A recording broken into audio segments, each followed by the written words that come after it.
Hi, this is David Wallimann, and I've been wanting to make this video for a little while. I've been thinking about this for years, actually, and I thought I would just start the conversation.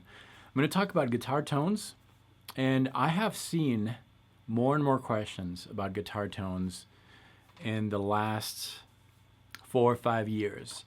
When I started playing about 20 years ago, the debate was still there a little bit, but not as much as today.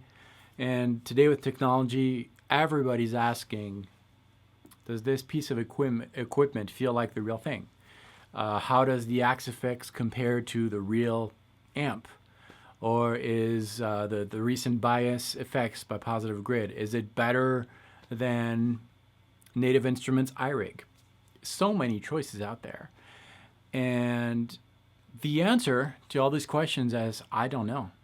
I don't know if it's better than the real thing. I don't know if it feels like the real thing because honestly, and I think if you're honest with yourself, at least most of you guys are not going to know. You're going to want the answer. You want to know if it feels like the real thing, but a lot of you have no experience with the real thing. I don't. I've played a few tube amps, but not as many as this box includes, the Axe effects. Like all these different models and modelers and technology, I kind of feel that it's oversaturating the guitar world a little bit.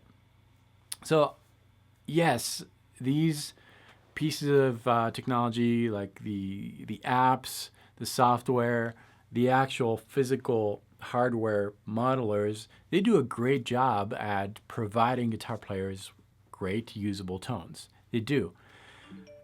Does that, sorry, I'm gonna mute that. It's probably another question that I got from someone asking me, does it feel like the real thing?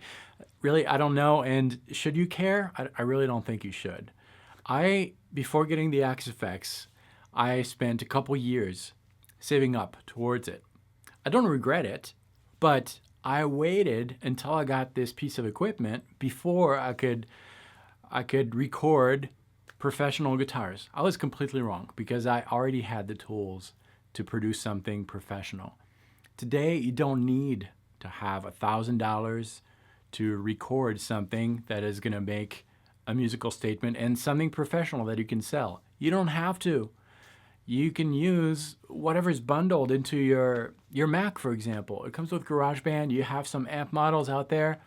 If you record something that means something, if your arrangements are good, then yeah, the tone is the cherry on top of the cake, but it's not going to make a good record.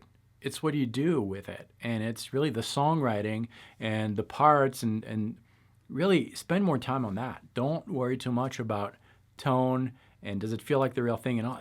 It doesn't matter. It doesn't matter. You can produce something that is going to be very meaningful, that a lot of people are going to love, that you can sell with very affordable gear. You really can do it. So be creative. I feel sometimes that too much choices kind of hinder the musical process, and I struggle with that every day. I feel like I'm bombarded with new software, new technology, and yes, I'm interested in it. I'm not saying that these things are bad, but don't fall in the trap like so many people do, where they focus so much on the gear, on reproducing the real thing, and trying to simulate the real sound of a Marshall cranked up. Nobody cares, but you. A few people care, maybe.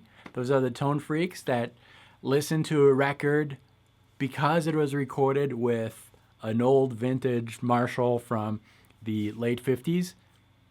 Does that even exist? Do people do that? Do people enjoy records because it was recorded with a particular piece of gear? I don't know. I don't. I couldn't care less. I don't think you care either. Just focus on the musicality, on writing good arrangements. Don't get trapped. Really don't get trapped. If you don't have the means to purchase an Axe or a Kemper or a boutique amp with tons of microphones, that shouldn't matter. That shouldn't prevent you to record something meaningful. Let me know what you think. Am I the only one who thinks that? I don't think so. Let's cut the cord with this race of technology. Really, I think it's really hindering the true musical statement that we love, right?